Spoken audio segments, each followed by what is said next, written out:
ಎಲ್ಲ ವಿದ್ಯಾರ್ಥಿಗಳಿಗೂ ಧನ್ಯವಾದಗಳು. ಕಳೆದ ತರಗತಿಯಲ್ಲಿ ನೀವು ಜನಪದ ಸಾಹಿತ್ಯದ ಪ್ರಕಾರಗಳಲ್ಲಿ ಒಂದಾಗಿರ್ತಕ್ಕಂತಹ ಜನಪದ ಗೀತೆಗಳಲ್ಲಿ ನಾವು ತ್ರಿಪದಿಯನ್ನು ಅಧ್ಯಯನವನ್ನು ಮಾಡ್ತಾ ಇದ್ವಿ. ತ್ರಿಪದಿಯಲ್ಲಿ ಕೆಲವೊಂದು ಪದ್ಯಭಾಗಗಳನ್ನು ಕಳೆದ ತರಗತಿಯಲ್ಲಿ ನೋಡಿದ್ವಿ. ಈಗ ಮುಂದುವರಿದ ಭಾಗವನ್ನು ನಾವು ಅಭ್ಯಾಸ ಮಾಡೋಣ. ಕಳೆದ ತರಗತಿಯಲ್ಲಿ ಓದಿದಂತಹ ಎಲ್ಲ ಪದ್ಯಭಾಗಗಳನ್ನು ಮೆಲುಕು ಹಾಕಿ ಆನಂತರ ಮುಂದಿನ ಭಾಗದ ಅಭ್ಯಾಸವನ್ನು ಮಾಡೋಣ. ಬಂಗಾರ ಬಳೆ ಇಟ್ಟು ಬೈಬೇಡಿ, ಏನನ್ನ ಅಧ್ಯಯನ ಮಾಡಿದ್ರಿ ಅಂತ ಒಂದ್ಸಲ ಸಿಂಹಾವಲೋಕನ ಕ್ರಮದಿಂದ ನೋಡೋಣ. ಬಂಗಾರ ಬಳೆ ಇಟ್ಟು ಬೈಗಾಡ ಬಡವರನ್ನ, ಬಂಗಾರ ನಿನಗೆ ಸ್ಥಿರವಲ್ಲ, ಮಧ್ಯಾಹ್ನದ ಬಿಸಿಲು ಒಳ್ಳುವುದು ತಡವಲ್ಲ. ಪಡತಾಲ ಬಂದಾರ ಬಡಿಬೇಡ ಬಾಲರನ್ನ, ಆಡಾಡಿ ಬಂದು ತೊಡಿಮೇಲ, ಆಡಾಡಿ ಬಂದು ತೊಡಿಮೇಲ ಆಡಿದರೆ ಬಡತನವಲ್ಲ ಬಯಲಾಗೆ. ಉತ್ತಮರ ಗೆಳತಾನ ಪುತ್ತಾಳಿ ಬಂಗಾರ, ಮತ್ತಾಗಿನಾರ ಗೆಳತಾನ ಮಾಡಿದರ ವಿತ್ತಾಳೆಗಿಂತ ಬದುಕಿನ. ಮಂದಿ ಮಕ್ಕಳೊಳಗೆ ಚಂದ ಹೊಂದಿರಬೇಕು, ನಂದಿಯ ಶಿವನ ದಯದಿಂದ ಹೋಗಾಗ ಮಂದಿ ಬಾಯಾಗ ಇರಬೇಕ. ಇದ್ದಾರ ಇರಬೇಕು ಬುದ್ಧಿವಂತರ ನೆರೆಯ, ಕುದ್ದಾರ ಗೇಡಿ ಕುಲಗೇಡಿ ನೆರೆ ಇದ್ದು ಇದ್ದೋಟು ಬುದ್ಧಿ ಕಳ್ಕಂಡ. ಹುಟ್ಟುವಾಗ ತರಲಿಲ್ಲ ಹೋಗುವಾಗ ಒಯ್ಯಲಾರೆ, ಸುಟ್ಟು ಸುಟ್ಟು ಸುಣ್ಣ ದರಳಾಯ್ತು ದೇಹವು, ಕಷ್ಟವನ್ನು ಬಿಡಿಸುವ ಸೃಷ್ಟಿಗೊಡೆಯ. ಬ್ಯಾಸಗಿ ದಿವಸಾಕ ಬೇವಿನ ಮರತಂಪ, ಭೀಮರತಿಯಂಬ ಒಳಿತಂಪ, ಭೀಮರತಿಯಂಬ ಒಳಿತಂಪು ಹಡೆದವ್ವ, ನೀ ತಂಪು ನನ್ನ ತವರಿಗೆ. ಇಲ್ಲಿವರೆಗೂ ನಾವು ಅಧ್ಯಯನ ಮಾಡಿದ್ವಿ. ಕಳೆದ ತರಗತಿಯಲ್ಲಿ ಸ್ನೇಹಿತರ ಬಗ್ಗೆ ಇತ್ತು, ಗೆಳತನದ ಬಗ್ಗೆ ಇತ್ತು, ನೆರೆಹೊರೆಯವರ ಬಗ್ಗೆ ಇತ್ತು, ಚಿಕ್ಕ ಮಕ್ಕಳ ಬಗ್ಗೆ ಇತ್ತು. ಈಗ ಇನ್ನು ಉಳಿದಂತಹ ಭಾಗದಲ್ಲಿ ಯಾವುದನ್ನು ಕುರಿತು ಜನಪದರು ಹೇಳಿದ್ದಾರೆ ಅನ್ನುವಂಥದ್ದನ್ನು ಗಮನಿಸೋಣ. ಕಣ್ಣೆಂಜಲ್ ಕಾಡಿಗೆ ಬಾಯಂಜಲ್ ಬೀಳ್ಯಾವ, ಯಾರೆಂಜಲುಂಡ ನನಮನವ, ಅಡರವನ ಬಾಯಂಜಲುಂಡು ಬೆಳೆದೇನ. ಕಣ್ಣೆಂಜಲ್ ಕಾಡಿಗೆ ಬಾಯಂಜಲ್ ಬೀಳ್ಯಾವ, ಯಾರೆಂಜಲುಂಡು ನನಮನವ, ಅಡದವನ ಬಾಯಂಜಲುಂಡು ಬೆಳೆದೇನ. ಅದು ಪ್ರೀತಿ, ಅದು ಎಂಜಲಲ್ಲ, ಪ್ರೀತಿ. ಅದು ಒಂದು ಮಗು ಒಂದು ಕುಟುಂಬದಲ್ಲಿ ಇತ್ತು ಅಂದ್ರೆ, ಅವಿಭಕ್ತ ಕುಟುಂಬದಲ್ಲಿ ಇತ್ತು ಅಂತಂದ್ರೆ, ಅದು ಊಟ ಮಾಡುವಾಗ ಎಲ್ಲ ತನ್ನ ಕುಟುಂಬದ ಎಲ್ಲ ಸಹವರ್ತಿಗಳೊಂದಿಗೆ ಬೆರಿತಾ ಹೋಗ್ತದೆ. ದೊಡ್ಡಪ್ಪ, ಚಿಕ್ಕಪ್ಪ, ಅತ್ತೆ, ಮಾವ, ಮೈದುನ ಎಲ್ಲರ ಹತ್ರ ಬೆರಿತಾ ಎಲ್ಲರ ಕೈಯಲ್ಲೂ ಒಂದೊಂದು ತುತ್ತನ್ನು ತಿಂತಾ ಹೋಗ್ತದೆ. ಅದನ್ನು ಪ್ರೀತಿ ಅಂತೀವಿ ಹೊರತು ನಾವು ಎಂಜಲು ಅನ್ನೋದಿಲ್ಲ. ಇಲ್ಲಿ ಒಬ್ಬ ತಾಯಿ ಹೇಳ್ತಾ ಇದ್ದಾಳೆ, ಮಗಳು ಕಣ್ಣೆಂಜಲ್ ಕಾಡಿಗೆ ಬಾಯಂಜಲ್ ವೀಳ್ಯವ. ಕಣ್ಣೆಂಜಲ್ ಕಾಡಿಗೆ ಅನ್ನುವಂಥದ್ದು ಕಣ್ಣಿಗೆ ಎಂಜಲಾದ್ರೆ, ವೀಳ್ಯ ಅನ್ನುವಂಥದ್ದು ಎಲೆ ಅಡಿಕೆ ಅನ್ನುವಂಥದ್ದು ಬಾಯಂಜಲು. ಯಾರೆಂಜಲುಂಡ ನನ್ನ ಮನವ, ನನ್ನ ಮನಸ್ಸು ಯಾರೆಂಜಲನ್ನು ಉಂಡು ಬೆಳೆದಿದೆ ಅಂದ್ರೆ, ಅಡೆದವನ ಬಾಯಂಜಲುಂಡು ಬೆಳೆದೇನು. ನಾನು ಪ್ರೀತಿ ಅಂತ ಪರಿಭಾವಿಸ್ತೀನಿ. ಅದನ್ನ ಪ್ರೀತಿ ಅಂತ ಪರಿಭಾವಿಸ್ಲಿಕ್ಕೆ ಕಾರಣ ಇಷ್ಟೇ, ಅದು ಎಂಜಲಲ್ಲ. ಈ ಅದು ಅವಿಭಕ್ತ ಕುಟುಂಬದಲ್ಲಿ ಆ ರೀತಿ ಇತ್ತು. ಆದ್ರೆ ಈಗ ಎಲ್ಲಿ ನೋಡಿದ್ರು ವಿಭಕ್ತ ಕುಟುಂಬ, ಒಬ್ಬರ ತಟ್ಟೆಯಲ್ಲಿರುವುದು ಇನ್ನೊಬ್ಬರನ್ನ ಪ್ರೀತಿಯಿಂದ ತಿನ್ಸೋದಿಲ್ಲ. ವೈಯಕ್ತಿಕವಾಗಿ ಅವರವರೇ ಊಟಗಳನ್ನು ಮಾಡ್ತಾರೆ.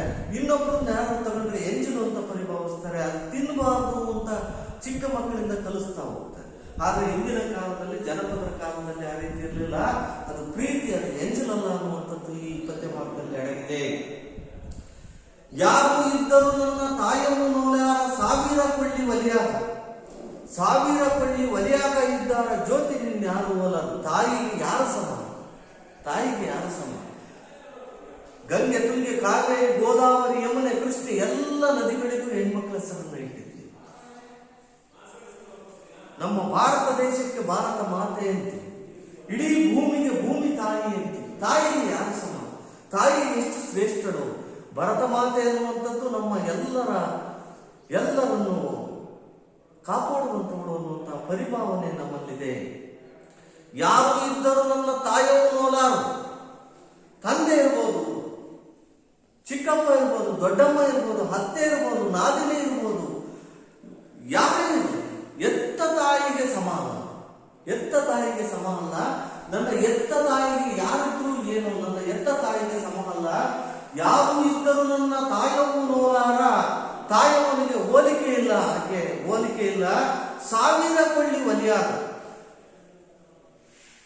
ಕೊಳ್ಳಿಗಳು ಉರಿಯುವಂತ ಕೆಂಡಗಳಲ್ಲಿ ಕೊಳ್ಳಿಗಳನ್ನು ಇಟ್ಟಿರ್ತಾರೆ. 1000 ಕೊಳ್ಳಿಗಳು ಉರಿತಾ ಇರಲಿ, ಅದನ್ನ ಜ್ಯೋತಿ ಅಂತ ಅನ್ನೋದಿಲ್ಲ, ದೀಪ ಅಂತ ಅನ್ನೋದಿಲ್ಲ, ಅದನ್ನ ಕೊಳ್ಳಿ ಅಂತಾರೆ.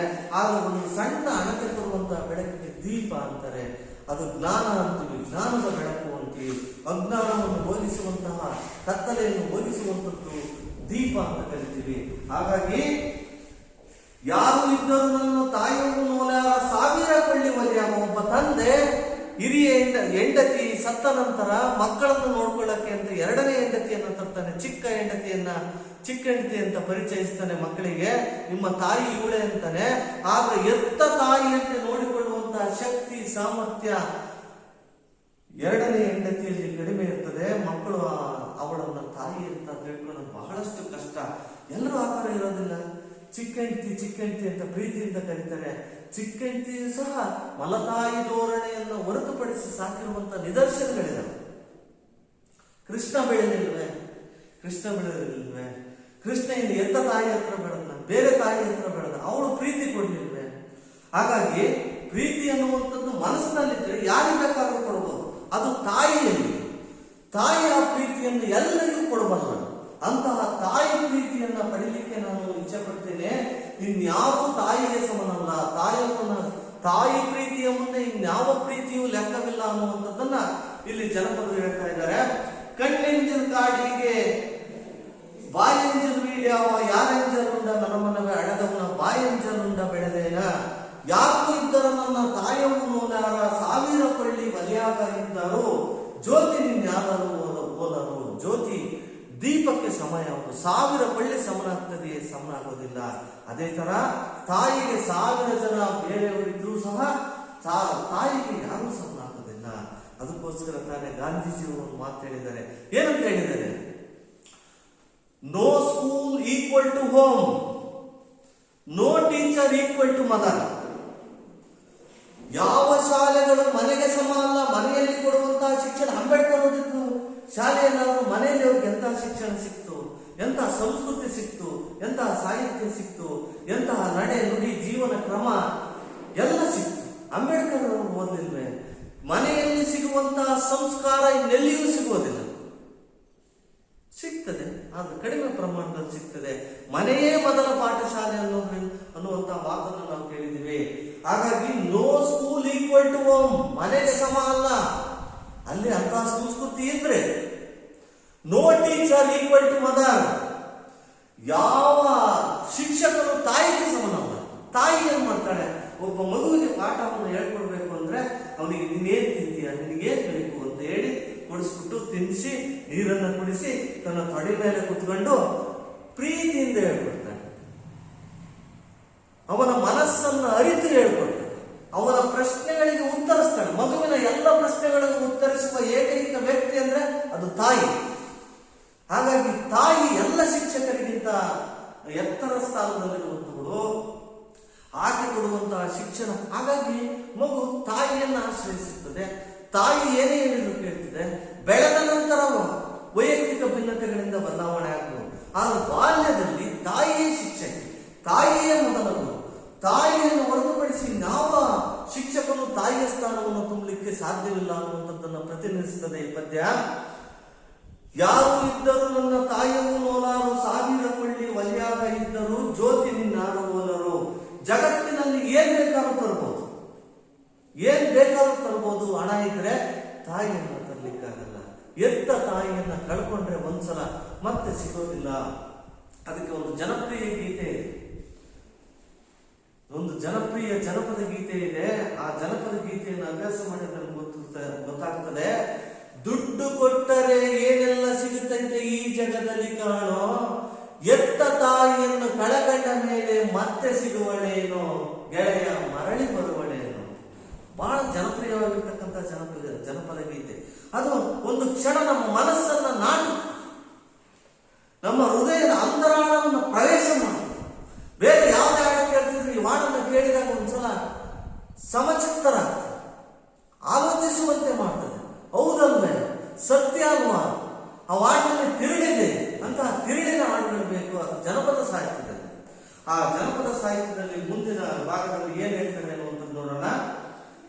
ಹೆಣ್ಣು ಮಕ್ಕಳ ದುಃಖ ಎತ್ತವ್ವ ಬಲ್ಲಾಳು ಉತ್ತಾದ ಒಳಗಿನ ಸರಪೋನ, ಉತ್ತಾದ ಒಳಗಿನ ಸರಪೋನ ಬೇಗೆಯ ನೆತ್ತಿ ಮೇಲಿರುವ ಶಿವಬಲ್ಲ.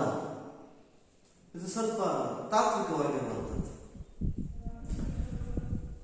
ಹೆಣ್ಣು ಮಕ್ಕಳ ದುಃಖ ಎತ್ತವ್ವ ಬಲ್ಲಾಳು, ತನ್ನ ಮಕ್ಕಳ ದುಃಖವನ್ನು, ತನ್ನ ಮಗು ಹಸ್ತಿದೆಯಾ, ತನ್ನ ಮಗುವಿಗೆ ಹಸಿವಿದೆಯಾ, ನೋವಿದೆಯಾ, ಸಂತೋಷ ಇದೆಯಾ, ಅದನ್ನು ಗುರುತಿಸುವಂತವಳು ತಾಯಿ. ತಾಯಿ ಸೂಕ್ಷ್ಮದರ್ಶಕ ಇದ್ದಾಗೆ ಮುಖವನ್ನು ನೋಡಿ, ಮುಖವೇ ಮನಸ್ಸಿನ ಕನ್ನಡಿ ಅಂತಾರೆ. ಮುಖವೇ ಮನಸ್ಸಿನ ಕನ್ನಡಿ ಅಂತಾರೆ. ಮುಖವನ್ನು ನೋಡಿ ತಾಯಿ ಆ ಮಗುವಿನ ನೋವು ನಲಿವುಗಳನ್ನು ಅರ್ಥ ಮಾಡಿಕೊಳ್ಳುವಂಥವಳು, ತನ್ನ ಮಗುವಿಗೆ ಏನು ತೊಂದರೆ ಇದೆ ಅಂತ ಗ್ರಹಿಸುವಂಥವಳು. ಆಕೆ ಒಂದು ಉಪಕರಣ ಇದ್ದಂತೆ. ಹೆಣ್ಣು ಮಕ್ಕಳ ದುಃಖ ಎತ್ತವ್ವ ಬಲ್ಲಳು, ಅದರಲ್ಲೂ ಹೆಣ್ಣು ಮಕ್ಕಳ ಸ್ಥಿತಿಗತಿಗಳನ್ನ, ಹೆಣ್ಣು ಮಕ್ಕಳ ಮನಸ್ಸನ್ನ ಅರಿಯುವಂಥದ್ದು ಇನ್ನೊಂದು ಹೆಣ್ಣಾಗಿರ್ತಕ್ಕಂಥ ತಾಯಿಗೆ ಮಾತ್ರ ಸಾಧ್ಯ ಅನ್ನುವಂಥದ್ದನ್ನು ನಾವಿನ್ನು ತಿಳ್ಕೋಬಹುದು ವಿದ್ಯಾರ್ಥಿಗಳೇ. ಹೆಣ್ಣು ಮಕ್ಕಳ ದುಃಖ ಎತ್ತವ್ವ ಬಲ್ಲಾಳು ಉತ್ತಾದ ಒಳಗಿರೋ ಸರಪೋನ ಬೇಗೆಯ ನೆತ್ತಿ ಮೇಲಿರುವ ಶಿವಬಲ್ಲ. ಒಬ್ಬ ತಾಯಿ ಮಗಳನ್ನ ನೋಡ್ಕೊಂತಾಳೆ, ಒಬ್ಬ ತಂದೆ ಮಗನನ್ನು ನೋಡ್ಕೊಂತಾನೆ. ಹಾಗಾಗಿ ಉಳಿದ ಚರಾಚರಗಳನ್ನು ನೋಡಿಕೊಳ್ಳುವಂಥವ್ರು ಯಾರು? ಜೀವಿಗಳನ್ನು ನೋಡಿಕೊಳ್ಳುವಂಥವ್ರು ಯಾರು? ಪ್ರಾಣಿಗಳನ್ನು ನೋಡಿಕೊಳ್ಳುವಂಥವ್ರು ಯಾರು? ಅವ ಒಂದು ಹುತ್ತದಲ್ಲಿರುವಂತಹ ಸರ್ಪಕ್ಕೆ, ಒಂದು ಹಾವಿಗೆ ನೋವಿದೆ ಅಂದ್ರೆ ಅದನ್ನ ಯಾರು ನೋಡ್ತಾರೆ? ಅದನ್ನು ಭಗವಂತ ನೋಡ್ತಾನೆ. ಸರ್ವಾಂತರ್ಯಾಮಿ ಅಂತ ಕರೀತಾರೆ ಭಗವಂತನನ್ನ, ಸರ್ವಾಂತರ್ಯಾಮಿ.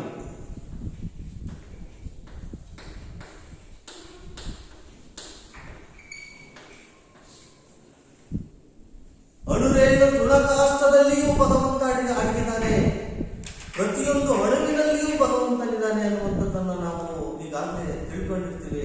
ಭಗವಂತ ಪ್ರಕೃತಿಯ ರಹಸ್ಯ. ಭಗವಂತವನ್ನು ಅರಿಯುವಲ್ಲಿ ನಾವು ಏನ್ ಮಾಡಬೇಕು? ಸತ್ಪಾತ್ರಕ್ಕೆ ಪಾತ್ರ ಆಗಬೇಕು ಅಂದ್ರೆ ಭಕ್ತಿ, ಕಾಯಕ, ಈ ಎರಡು ವಿಚಾರಗಳಿಂದ ಆತನನ್ನು ಸೇರ್ಬೋದು, ಆತನ ಪ್ರೀತಿಗೆ ಪಾತ್ರ ಆಗ್ಬೋದು ಅನ್ನುವಂಥದ್ದು ನಾವು ವಚನ ಸಾಹಿತ್ಯಗಳನ್ನೆಲ್ಲ ಗ್ರಹಿಸಿದ್ದೀವಿ.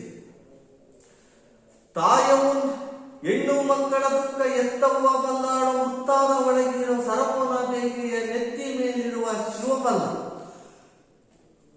ಕನಕದಾಸರು ಒಂದು ಪದ್ಯ ಹೇಳಿದ್ದಾರೆ, ತಲ್ಲಣಿಸದಿರು ಕಂಡ್ಯ ತಾಳು ಮನವೇ ಎಲ್ಲರನ್ನು ಸಲಹುವನು ಇದಕ್ಕೆ ಸಂಶಯವಿದೆ.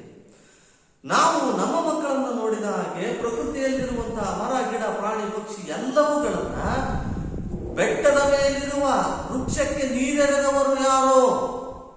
ಬೆಟ್ಟದ ಮೇಲೆ ಒಂದು ಮರ ಇದೆ, ಆ ಮರವನ್ನು ನೋಡಿಕೊಂಡು ಮನೆಯಲ್ಲಿರುವ ಹುಲ್ಲುಗಳಿಗೆ ಏನ್ ಮಾಡ್ತೀವಿ? ಗೊಬ್ಬರ ಹಾಕ್ತಿವಿ, ನೀರು ಹಾಕ್ತಿವಿ, ಅದನ್ನ ಪ್ರಾಣಿಗಳಿಂದ ತಿನ್ನದಾಗ ನೋಡ್ಕೊಳ್ತೀವಿ, ಮುಳ್ಳನ್ನು ಕಟ್ತೀವಿ, ರಕ್ಷಣೆಯನ್ನು ಕೊಡ್ತೀವಿ. ಆದ್ರೆ ಆ ಬೆಟ್ಟದ ಮೇಲಿರುವಂತಹ ಮರಕ್ಕೆ ಯಾರು ರಕ್ಷಣೆಯನ್ನು ಕೊಡ್ತಾರೆ? ಕಲ್ಲಿನಲ್ಲಿರುವಂತಹ ಕಪ್ಪೆಗೆ ಆಹಾರವನ್ನು ಯಾರು ಕೊಡ್ತಾರೆ? ಈ ಪ್ರಶ್ನೆ, ಈ ಯಕ್ಷ ಪ್ರಶ್ನೆಗಳಿಗೆ ಉತ್ತರ ಏನು? ಅದು ಆ ಭಗವಂತ. ಸರ್ವಾಂತರ್ಯಾಮಿಯಾಗಿರುವಂತಹ, ಅಣುರೇಣು ತೃಣಕಾಷ್ಟದಲ್ಲಿಯೂ ಅಡಗಿರುವಂತಹ ಆ ಭಗವಂತ ಎಲ್ಲರಿಗೂ ಆಹಾರ ಕೊಡ್ತಾನೆ, ಎಲ್ಲ ಜೀವಿಗಳ ನೋವಿಗೆ ಸ್ಪಂದಿಸ್ತಾನೆ, ಎಲ್ಲರೂ ನಲಿವಿನಿಂದ ಕೂಡಿರುವಂತೆ ಮಾಡಲಿಕ್ಕೆ ಪ್ರಯತ್ನಿಸ್ತಾನೆ. ಹಾಗಾಗಿ ಸರ್ಪನ ಬೇಗೆಯ ದೇವರು ಬಲ್ಲ ಅನ್ನುವಂತಹ ಪದ್ಯಭಾಗವನ್ನು ನೋಡಿದ್ರೆ ಗೊತ್ತಾಗ್ತದೆ ನಮಗೆ. ತಾಯವನ್ನು ನೆನೆಯೋದು ಯಾಯಾಡಿ ಯಾವತ್ತು? ತಾಯಿಯನ್ನು ನೆನೆಯುವ ಸಮಯ ಯಾವುದು? ಜಗಜ್ಜನನಿಯಾಗಿರ್ತಕ್ಕಂಥ, ಭಾರತ ಮಾತೆಯಾಗಿರ್ತಕ್ಕಂಥ, ಭೂಮಿ ತಾಯಿಯಾಗಿರುವಂತಹ, ವಿಸ್ಮಯಳಾಗಿರ್ತಕ್ಕಂತಹ, ಪ್ರೀತಿಯನ್ನು ನಮಗೆ ಹಂಚುವಂತಹ ಮೂಲದಾತಿಯಾಗಿರ್ತಕ್ಕಂಥ ತಾಯಿಯನ್ನ ಯಾವತ್ತಿನಲ್ಲಿ ನೆನೆಬೇಕು ನಾವು? ಬೆಳಿಗ್ಗೆ, ಮಧ್ಯಾಹ್ನ, ಸಂಜೆ, ರಾತ್ರಿ ಯಾವತ್ತಿನಲ್ಲಿ ನೆನೆಬೇಕು? ತಾಯಿಯನ್ನು ನೆನೆಯುವ ಸಮಯ ಯಾವುದು ಅಂತ ಇಲ್ಲಿ ಜನಪದರು ಹೇಳ್ತಾ ಇದ್ದಾರೆ. ತಾಯವನ್ನು ನೆನೆಯೋದು ಯಾಯಾಡಿ ಯಾವತ್ತು? ಊರೆಲ್ಲ ಒಂದು ಮಲಗಾನ, ಊರೆಲ್ಲ ಒಂದು ಮಲಗಾನ, ಬೆಳ್ಳಿ ಚುಕ್ಕಿ ಒಂಡಾಗ ಅಡಗನ್ನ ಬೆಳಗಾನ. ಚಂದ್ರನ ಬೆಳಕು ತಂಪು, ಸೂರ್ಯನ ಬೆಳಕು ಶಾಖ ಮತ್ತು ಬೆಳಕು. ನಾವು ಹಗಲತ್ತೆಲ್ಲ ದುಡಿದು ಸಂಜೆಯ ವೇಳೆ ನಾವೇನ್ ಮಾಡ್ತೀವಿ? ಚಂದ್ರನ ನೆರಳಲ್ಲಿ, ಚಂದ್ರನ ತಂಪಿನಲ್ಲಿ ಆಯಾಸವನ್ನು ಪರಿಹರಿಸಿಕೊಳ್ತೀವಿ.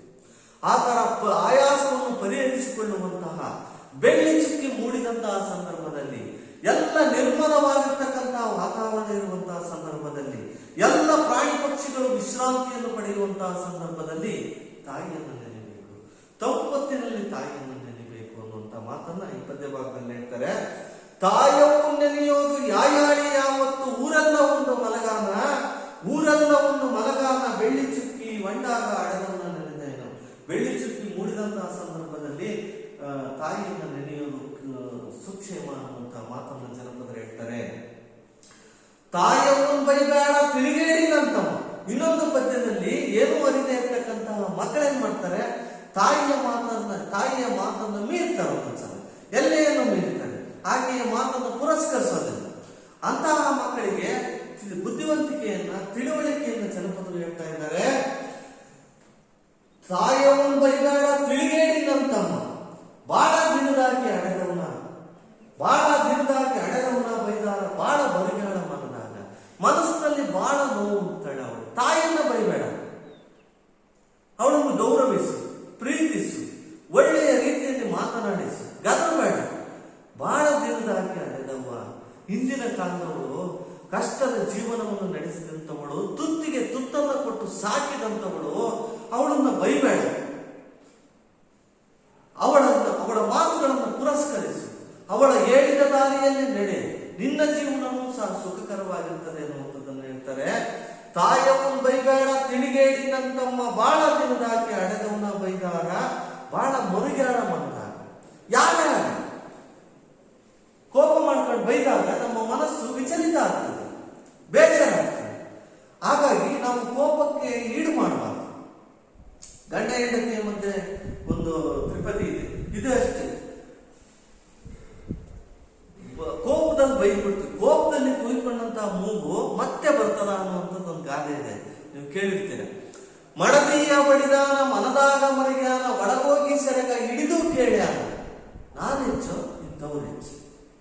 ಮಡದಿಯ ಬಡಿದಾನ ಮನದಾಗ ಮರಿಗ್ಯಾನ, ಒಳಗೋಗಿ ಸೆರಗ ಹಿಡಿದು ಕೇಳ್ಯಾನ, ನಾನೆಚ್ಚು ನಿಂತವ್ರು ಹೆಚ್ಚು. ಕೋಪದಲ್ಲಿ ಬಂದ, ಅಡಿಗೆ ಮಾಡಿಲ್ಲ, ಕಾಫಿ ಕೊಟ್ಟಿಲ್ಲ, ಮನೆಯನ್ನ ಗುಡಿಸಿಲ್ಲ, ಸಾರಿಸಿಲ್ಲ ಅಂತ ಯಾವುದೋ ನೋವಿನಲ್ಲಿ ಹೆಂಡತಿಯನ್ನ ಒಡೆದ್ಬಿಟ್ಟ. ಒಡೆಯೋದ್ಕಿಂತ ಮುಂಚೆ ಯೋಚನೆ ಮಾಡಲಿಲ್ಲ, ಒಳ್ಳೆಯ ಮಾತಿನಲ್ಲಿ ಹೇಳ್ಬೋದಾಗಿತ್ತು, ಒಡೆದ್ಬಿಟ್ಟ. ಆ ನಂತರ ಮಡದಿಯ ಬಡಿದಾನ ಮನದಾಗ ಮರಿಗ್ಯಾನ, ಮನದಲ್ಲಿ ನೋವು ಮಾಡಬಾರ್ದಾಗಿತ್ತು. ಒಳಗೋಗಿ ಸೆರಗ ಹಿಡಿದು ಕೇಳ, ಹೆಂಡತಿಯನ್ನು ಕೇಳ್ತಾನೆ, ನಾನು ಹೆಚ್ಚು ನಿಂತವ್ರು ಹೆಚ್ಚು. ಹಾಗಾಗಿ ಕೋಪದಲ್ಲಿ ಯಾರಿಗಾದ್ರೂ ಬೈಯುವಾಗ, ನಿಂದಿಸುವಾಗ ಒಂದು ಕ್ಷಣ ಯೋಚನೆ ಮಾಡಿ. ಬೈಯೋದ್ಕಿಂತ ಒಂದು ಕ್ಷಣ ಯೋಚನೆ ಮಾಡಿದ್ರೆ ಅದನ್ನು ಒಳ್ಳೆ ರೀತಿಯಲ್ಲಿ ಪರಿಹರಿಸಿಕೊಳ್ಬಹುದು. ಬೈಯೋದ್ರಿಂದ ಯಾವ ಲಾಭ ಇಲ್ಲ. ಅದರಲ್ಲೂ ತಾಯಿಗಂತೂ ಬೈಲಿಕ್ಕೆ ಹೋಗಬಾರ್ದು.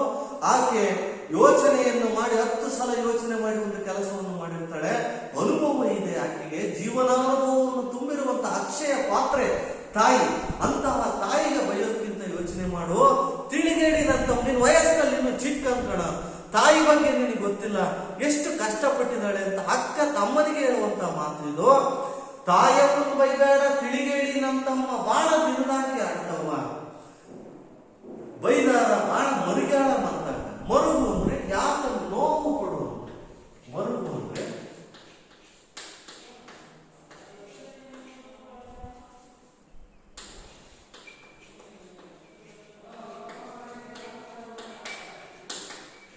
ನೋವನ್ನು ಅನುಭವಿಸು. ಮನಸ್ಸಿನಲ್ಲಿ ನೋವು, ಯಾರು ಮಾತು ಅಂದ್ಬಿಟ್ರೆ ನಾವು 10 ನಿಮಿಷ ಮಂಕಾಗುತ್ತೆ. ನೋವನ್ನು ಅನುಭವಿಸ್ತು, ಹಿಂಗ ಅಂದ್ಬಿಟ್ರಲ್ಲ ನನಗೆ ಅಂತ. ಅಂಥದ್ರಲ್ಲಿ ತಾಯಿಗಂದ್ರೆ ಎತ್ತ ಮಗನೇ ಅಂದ್ರೆ ಆಕೆಗೆ ಎಷ್ಟು ನೋವು ಆಗ್ಬೋದು. ಬೈಬೇಡಪ್ಪ, ಅದನ್ನ ಒಳ್ಳೆ ಮಾತಿನಲ್ಲಿ ಹೇಳುವಂತ ಬುದ್ಧಿ ಹೇಳ್ತಾನೆ ಅಕ್ಕ. ಮುಂದಿನ ಪದ್ಯ ಭಾಗವನ್ನು ನೋಡೋಣ. ತಾಯಿಲ್ಲದವರಿಗೆ ಹೋಗದಿರು ನನ್ನ ಮನವೇ, ತಾಯಿಲ್ಲದವರಿಗೆ ಹೋಗದಿರು ನನ್ನ ಮನವೇ, ನೀರಿಲ್ಲದ ಕೆರೆಗೆ ಕರುಬಂದು, ನೀರಿಲ್ಲದ ಕೆರೆಗೆ ಕರುಬಂದು ತಿರುಗಾಗ ಆಗ ನೋಡಬರ ದುಃಖಗಳ. ತಾಯಿ ಕಳ್ಕೊಂಡ್ವಿ ಅಂದ್ರೆ ಸರ್ವಸ್ವವನ್ನು ಕಳ್ಕೊಂಡಂಗೆ. ನಮ್ಮ ಜೀವನದಲ್ಲಿ ನಮ್ಮ ನಡೆ ನುಡಿ ಜೀವನ ಮಾರ್ಗವನ್ನ ಕಲ್ಪಿಸಿದಂತಹ ತಾಯಿ, ನಮ್ಮನ್ನ ಮಾರ್ಗದರ್ಶಿಸುವಂತಹ ತಾಯಿ ಇಲ್ಲ ಅಂತಂದ್ರೆ ನಮಗೆ ಬಹಳಷ್ಟು ತೊಂದರೆ ಆಗ್ತದೆ. ಅದನ್ನ ಹೋಲಿಕೆ ಕೊಡ್ತಾರೆ ಜನಪದರು. ತಾಯಿ ಮನೆ ಹೇಗಿರ್ತದೆ, ಒಂದು ಜನಪದ ಗೀತೆನೆ. ತಾಯಿ ಸತ್ತ ಮೇಲೆ ತವರಿಗೆ ಎಂದು ಹೋಗಬಾರದವ್ವ, ನಾಯಿಗಿಂತ ಕಡೆಯಾಗಿ ಹೋಯಿತು ನನ್ನ ಬಾಳ ಕೇಳವ್ವ. ತಾಯಿ ಸತ್ತ ಮೇಲೆ ತವರಿಗೆ ಎಂದು ಹೋಗಬಾರದವ್ವ, ನಾಯಿಗಿಂತ ಕಡೆಯಾಗಿ ಹೋಯಿತು ನನ್ನ ಬಾಳ ಕೇಳವ್ವ. ಈ ಜನಪದ ಗೀತೆ ಕೇಳಿದ್ರೆ ಗೊತ್ತಾಗ್ತದೆ. ತಾಯಿ ಸತ್ತ ಮೇಲೆ ತವರು ಮನೆಗೆ ಹೋದ್ರೆ ಅಲ್ಲಿ ಬಂದಂತ ಅಣ್ಣನ ಹೆಂಡತಿಯರು, ಅತ್ತಿಗೆಯರು ತಾಯಿಯ ಸಮಾನವಾಗಿ ಪ್ರೀತಿಯನ್ನು ಕೊಡೋದಿಲ್ಲ. ಅವರು ಈಕೆಯನ್ನು ಅಂಗಿಸ್ತಾರೆ, ಈಕೆಯನ್ನು ಹೊರದಪ್ತಾರೆ, ಈಕೆಯ ಮಕ್ಕಳನ್ನ ಕಡೆಗಣಿಸ್ತಾರೆ. ಈಕೆಯನ್ನು ಅವಮಾನಿಸ್ತಾರೆ.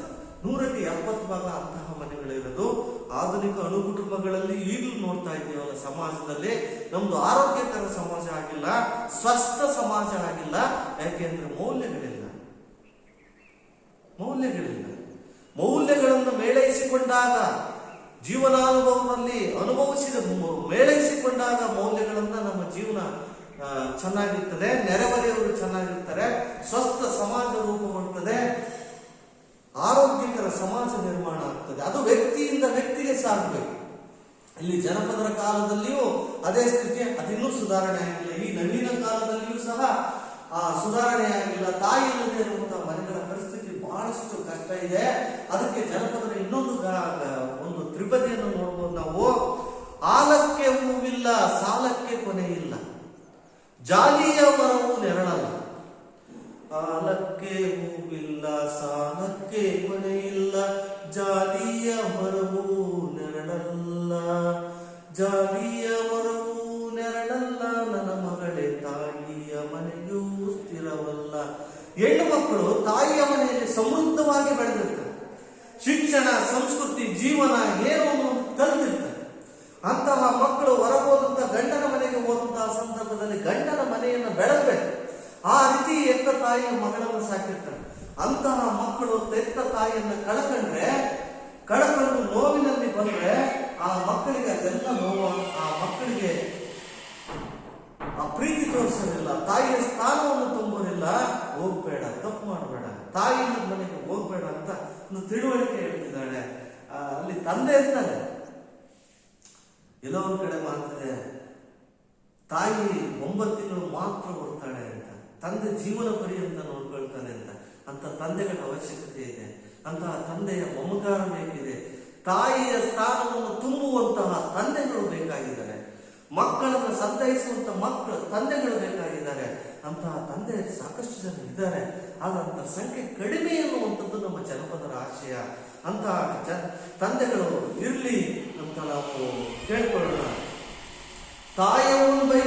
ತಾಯಿಲ್ಲದವರಿಗೆ ಹೋಗದಿರುವ ಮನವೇ, ನೀರಿಲ್ಲದ ಕೆರೆಗೆ ಕರು ಬಂದು ತಿರುಗಾಗ ನೋಡಬಾರ ದುಃಖಗಳ.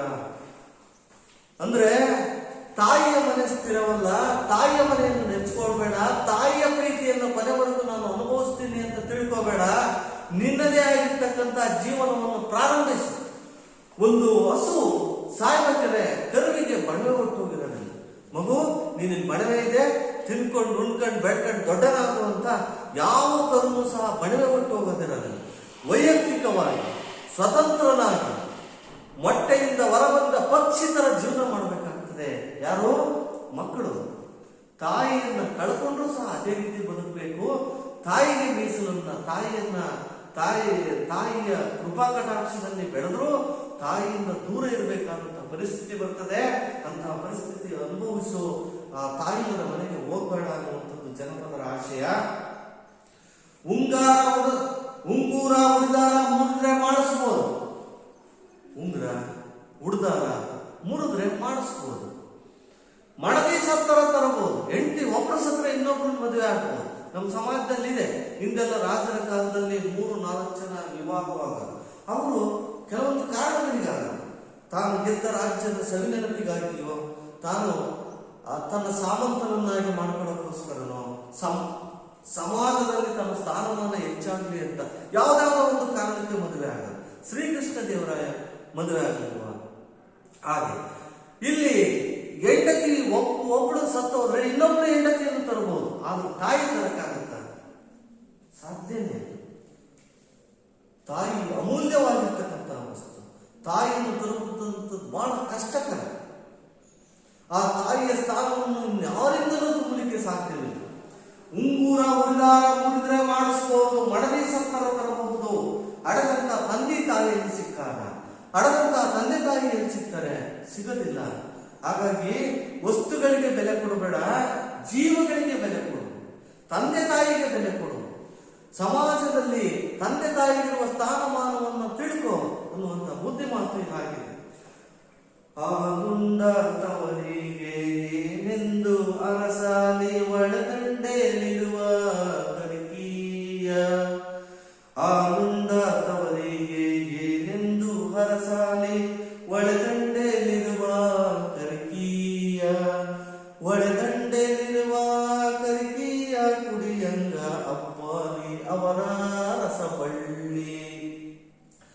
ಚೆನ್ನಾಗಿದೆ.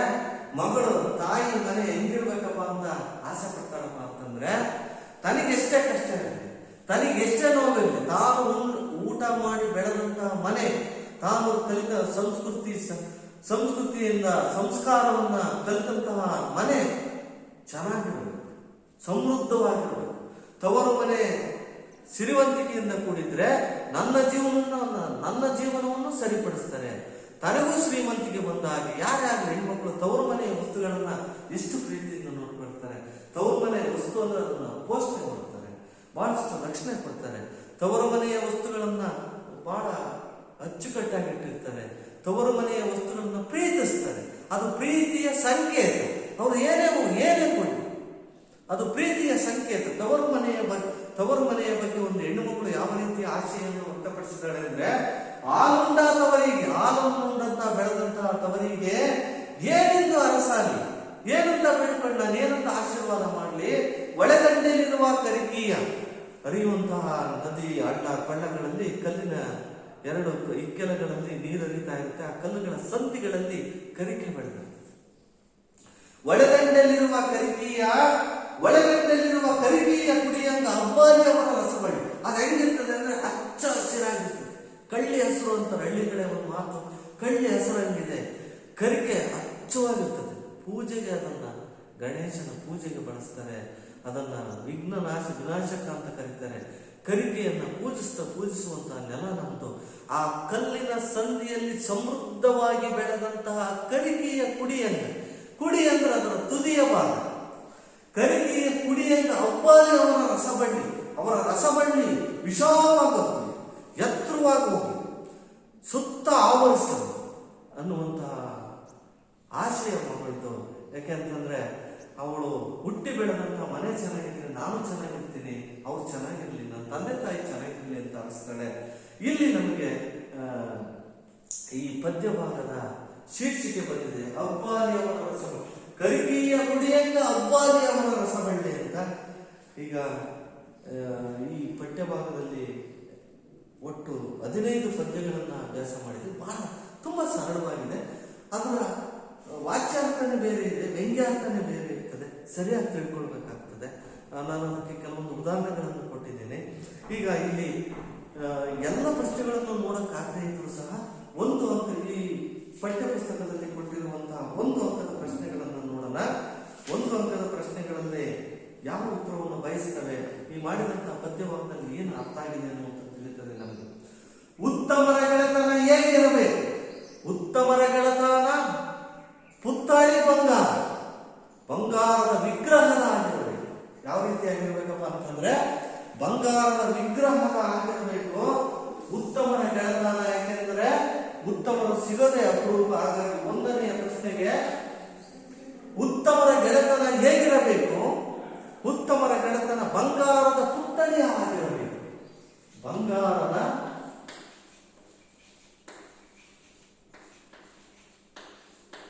ಪುತ್ಥಳಿ ಆಗಿರಬೇಕು. 2ನೇ ಪ್ರಶ್ನೆಯನ್ನು ನೋಡೋಣ. ಮಂದಿ ಮಕ್ಕಳೊಂದಿಗೆ ಹೇಗಿರಬೇಕು? ಮಂದಿ ಮಕ್ಕಳೊಂದಿಗೆ ಚಂದ ಹೊಂದಿರಬೇಕು, ಚೆನ್ನಾಗಿರಬೇಕು. ಅಕ್ಕಪಕ್ಕ ಹೇಗಿರಬೇಕು? ಬಹಳ ಅವಿನಾಭಾವ ಸಂಬಂಧ ಇರಬೇಕು. ಒಂದೇ ಮನೆಯವರು, ಒಂದೇ ರಕ್ತದಿಂದ ಜನಿಸಿದಂಥವರು ಅನ್ನುವಂತೆ ತಿಳ್ಕೊಂಡು ನಾವು ಜೀವನವನ್ನು ಮಾಡ್ತಿರ್ತೀವಿ. ನಾವೆಲ್ಲ ರಕ್ತ ಸಂಬಂಧಿಗಳು ಅನ್ನುವಂತೆ ಇರಬೇಕು. ಅಕ್ಕಪಕ್ಕದವರು ಇವ್ರು ಯಾವ್ದೋ ಜಾತಿ, ಇವ್ರು ಯಾವ್ದೋ ಜನ, ಇವರು ಬೇರೆಯವರು ಅನ್ನುವಂತಹ ಪರಿಕಲ್ಪನೆ ಇರಬಾರ್ದು. ಅಕ್ಕಪಕ್ಕದವರು ಅಂದ್ರೆ ನಮ್ಮ ಅಣ್ಣ ತಮ್ಮಂದಿರು, ರಕ್ತ ಸಂಬಂಧಿಗಳು ಅಂತ ತಿಳ್ಕೋಬೇಕು. ಮಂದಿ ಮಕ್ಕಳೊಂದಿಗೆ ಹೇಗಿರಬೇಕು? ಚಂದಾಗಿರಬೇಕು.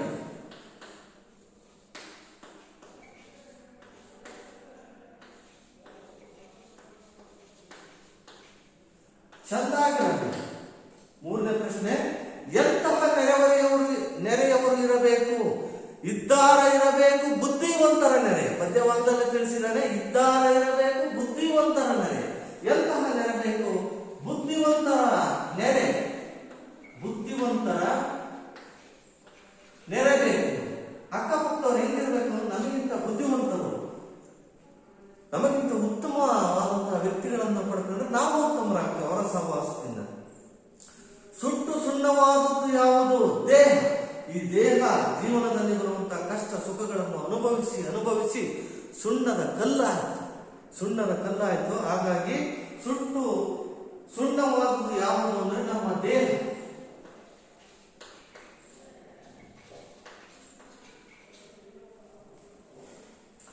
ನಂತರದ ಪ್ರಶ್ನೆ, ಬ್ಯಾಸಾಗಿ ದಿವಸಾಕ ಯಾವ ಮರ ತಂಪು? ನಾನು ಬಹಳ ಸುಶ್ರಾವ್ಯವಾಗಿ ಆಡಿ ತೋರಿಸಿದ್ದೇನೆ. ಬ್ಯಾಸಾಗಿ ದಿವಸಾಕ ಬೇವಿನ ಮರ ತಂಪ, ಭೀಮಾರತಿ ಎಂಬ ಒಳಿತಂಪ. ಪ್ರಶ್ನೆ ಕೇಳಿದ ತಕ್ಷಣ ನಿಮ್ಗೆ ಪದ್ಯ ಭಾಗ ನೆನಪಾಗಬೇಕು. ಅವ್ರು ಒಂದು ಅಂಕ ಕೇಳಿದ್ರೆ ನಿಮ್ಗೆ 3 ಅಂಕಗಳಿಗೆ ಬರೆಯುವಂತ ಶಕ್ತಿ ಸಾಮರ್ಥ್ಯ ಇರಬೇಕು. ಆ ಪದ್ಯಗಳು ನಿಮ್ಮ ಮನದಾಳದಲ್ಲಿ ಉಳಿಬೇಕು ಅಂದ್ರೆ ಅದರ ಪುನರ್ಮನನ ಬಹಳಷ್ಟು ಅವಶ್ಯಕತೆ ಇದೆ. ನೆಕ್ಸ್ಟ್ ಮುಂದಿನ ಪ್ರಶ್ನೆ, ಬ್ಯಾಸಗಿ ದಿವಸಾಕ ಯಾವ ಮರ ತಂಪು? ಬೇವಿನ ಮರ ತಂಪು. ಬೇವಿನ ಮರ ತಂಪು. ನೆಕ್ಸ್ಟ್ 6ನೇ ಪ್ರಶ್ನೆ, ತಾಯಿಯನ್ನು ಯಾವುದಕ್ಕೆ ಹೋಲಿಸಲಾಗಿ? 1000 ಕೊಳ್ಳಿ ಒಲಿಯಾಗ ಇದ್ದಾರು ಜ್ಯೋತಿ ನಿನ್ಯಾರು ಹೋಲರು. ಜ್ಯೋತಿ ದೀಪಕ್ಕೆ ಹೋಲಿಸಲಾಗಿದೆ. ತಾಯಿಯನ್ನ ಯಾರಿಗೆ ಹೋಲಿಸಲಾಗಿದೆ? ದೀಪಕ್ಕೆ ಹೋಲಿಸಲಾಗಿದೆ, ಜ್ಯೋತಿಗೆ ಹೋಲಿಸಲಾಗಿದೆ. ಜ್ಯೋತಿ ದೀಪ ಸಮಾನಾರ್ಥಕ ಪದ. ದೀಪ ಜ್ಯೋತಿ ಅನ್ನುವ ಅಣತೆ ಅನ್ನುವಂಥದ್ದು ಸಮಾನಾರ್ಥಕ ಪದಗಳು. ಅದನ್ನು ಮುಂದಿನ ವಿಭಾಗದಲ್ಲಿ ನಾವು ನೋಡಬಹುದು. ಹೆಣ್ಣು ಮಕ್ಕಳ ದುಃಖವನ್ನು ಬಲ್ಲವರು ಯಾರು? ಅದು ತಾಯಿ. ಬಹಳ ಸರಳವಾಗಿರುವಂತಹ ಪ್ರಶ್ನೆ ಇದು. ಹೆಣ್ಣು ಮಕ್ಕಳ ದುಃಖ ತಾಯಿಗೆ ಗೊತ್ತು.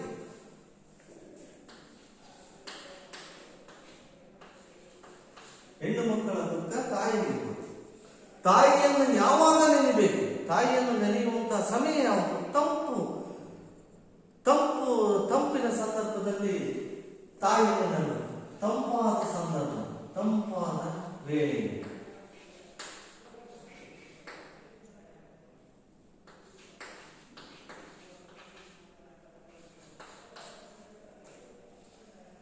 ಗರತಿಯ ಆನಂದದವರಿಗೆ ಏನೆಂದು ಅರಸುತ್ತಾಳೆ?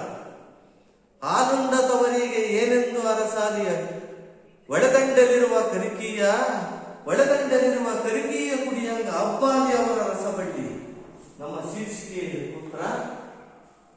ತಾಯಿಯ ಮನೆ ಹೆಂಗಿರ್ಬೇಕು ಅಂದ್ರೆ, ತಾಯಿಯ ಮನೆ ಅಬ್ಬಾಲಿ ಅವರ ರಸಬಳ್ಳಿ ತರ ಹೋಗ್ಬೇಕು ಅನ್ನುವಂಥದ್ದನ್ನ ಹೇಳ್ತಾಳೆ. ಇದು 1 ಅಂಕದ ಪ್ರಶ್ನೆಗಳು. ನಾವು ಇಲ್ಲಿ 4 ಅಂಕದ ಪ್ರಶ್ನೆಗಳನ್ನ ಚರ್ಚಿಸಲಿಕ್ಕಾಗೋದಿಲ್ಲ, ಯಾಕಂದ್ರೆ ಸಮಯ ಅವಕಾಶ ಕಡಿಮೆ ಇರ್ತದೆ. ಇನ್ನು ಭಾಷಾಭ್ಯಾಸವನ್ನ, ಈ ಪದ್ಯ ಭಾಗಕ್ಕೆ ಸಂಬಂಧಿಸಿದಂತ ಭಾಷಾಭ್ಯಾಸ ಪರೀಕ್ಷೆಯಲ್ಲಿ ಕೊಡುವಂತ ಅಭ್ಯಾಸದಲ್ಲಿರುವಂತದ್ದನ್ನ ಹೆಚ್ಚಾಗಿ ಪರೀಕ್ಷೆಯಲ್ಲಿ ಗಮನಿಸಿಕೊಡ್ತಾರೆ. ಹಾಗಾಗಿ ಏನನ್ನ ಭಾಷಾಭ್ಯಾಸವನ್ನಾಗಿ ಬಳಸಿದರೆ ಈ ಪದ್ಯ ಭಾಗದಲ್ಲಿ ಅನ್ನುವಂಥದ್ದನ್ನು ನೋಡೋಣ. ಮೊದಲಿಗೆ ನಾನಾರ್ಥಗಳು. ನಾನಾರ್ಥ ಅಂದ್ರೆ ಒಂದು ಪದಕ್ಕಿರುವಂತಹ ಇತರ ಅರ್ಥಗಳು. ನೆರೆ, ಚೆನ್ನಾಗಿ, ಸೇರು 2 ಅರ್ಥವನ್ನು ಕಲ್ಪಿಸ್ತವೆ. ಒಡೆ, ನದಿ, ಕಾಂತಿ. ಒಡೆ, ನೆರೆ, ಚೆನ್ನಾಗಿ, ಸೇರು. ಒಡೆ, ನದಿ, ಕಾಂತಿ. ಇಲ್ಲಿ ಒಂದು ಪದಕ್ಕೆ ಇತರ ಅರ್ಥಗಳಿದೆ.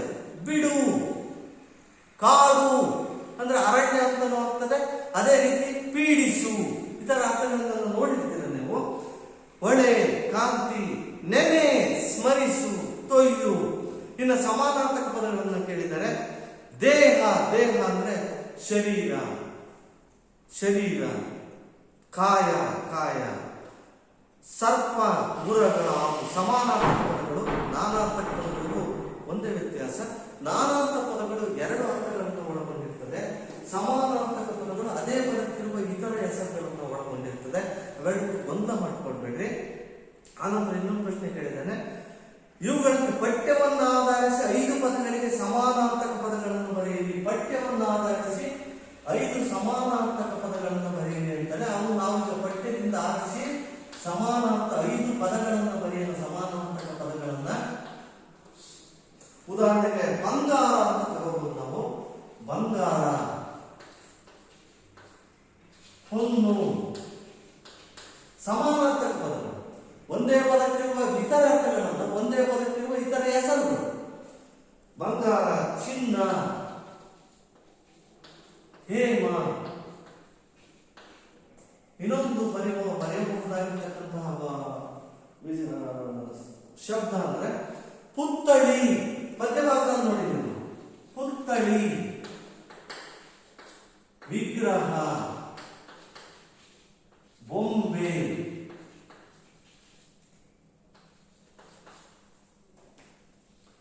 ಸ್ಥಿರ.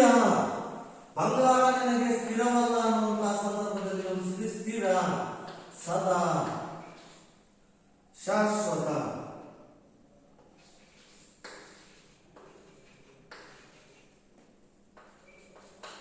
ಇನ್ನ ಕಡೆಯದಾಗಿ ಜ್ಯೋತಿ, ದೀಪ, ಹಣತೆ, ಮರ, ತರು, ಮರ, ತರು, ವೃಕ್ಷ, ವೃಕ್ಷ. ವಿದ್ಯಾರ್ಥಿಗಳೇ, ಈಗ ಒಂದು ಪದ್ಯ ಭಾಗದಲ್ಲಿ ಗೇಯವಾಗಿತ್ತು, ಗೇಯ ರೂಪದಲ್ಲಿದೆ ಅಂದ್ರೆ ಅದು ಬರೀ ಹಾಡುಗಬ್ಬವಾಗಿ ಪರಿಗಣಿಸಬಾರ್ದು. ಅದರಲ್ಲಿ ವ್ಯಾಕರಣಾಂಶಗಳೇ ಆಗಿದ್ದಾವೆ. ಜನಪದರ ಕನಸುಗಳೇನು, ಜನಪದರ ಆಶಯಗಳೇನು. ಒಂದು ಪದ್ಯ ಭಾಗದಲ್ಲಿ ಪದಶಾಲ ಅರ್ಥ ಬೇರೆ ಇರ್ತದೆ, ಒಳಾರ್ಥ ಬೇರೆ ಇರ್ತದೆ. ಅದನ್ನು ಓದ್ತಾ ಅಭ್ಯಾಸ ಮಾಡ್ಕೊಳ್ತಾ ಹೋಗ್ತಾ ಗೊತ್ತಾಗ್ತದೆ. ನಿಜಕ್ಕೂ ಅಲಸಂಗಿ ಸಹೋದರರು ಸಂಪಾದಿಸಿರುವಂತಹ ಈ ಗರತಿ ಹಾಡು ಒಂದು ಸೂಕ್ಷ್ಮವಾಗಿ ನಮಗೆ ತಿಳುವಳಿಕೆಯನ್ನು ನೀಡುವಂತಹ ಪದ್ಯಭಾಗ. ಇದರಲ್ಲಿ ಕೆಲವೊಂದು ಭಾಷಾಭ್ಯಾಸದ ವಿಚಾರಗಳನ್ನು ನೋಡಿದ್ದೀವಿ. ಈ ತರಗತಿಯಲ್ಲಿ ಇಷ್ಟು ಸಾಕು. ಇದರಲ್ಲಿ ಆಶಯವಾಗಿ ಒಂದು ಮಾತನ್ನು ಹೇಳಿದರೆ, ಒಬ್ಬ ಆದರ್ಶ ಮಾತೆಯು 100 ಜನ ಗುರುಗಳಿಗಿಂತ ಶ್ರೇಷ್ಠಳು.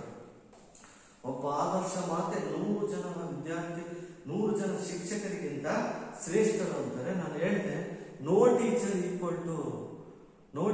ಈಕ್ವಲ್ ಟು ಮದರ್ ಅಂತ. ಹಾಗಾಗಿ ಆ ತಾಯಿಯ ಸ್ಥಾನ ದೊಡ್ಡದು.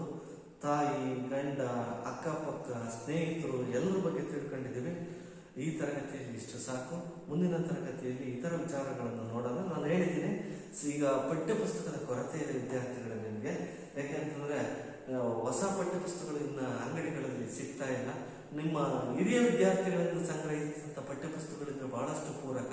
ದಯಮಾಡಿ ನೀವು ಅದನ್ನು ಸಂಗ್ರಹಿಸಿಟ್ಕೊಳ್ರಿ ಅಂತ. ಹಾಗಾಗಿ ಸರಳತೆಯಿಂದ ಸಂಕೀರ್ಣದ ಕಡೆ ಹೋಗ್ತಾ ಇದ್ದೀನಿ.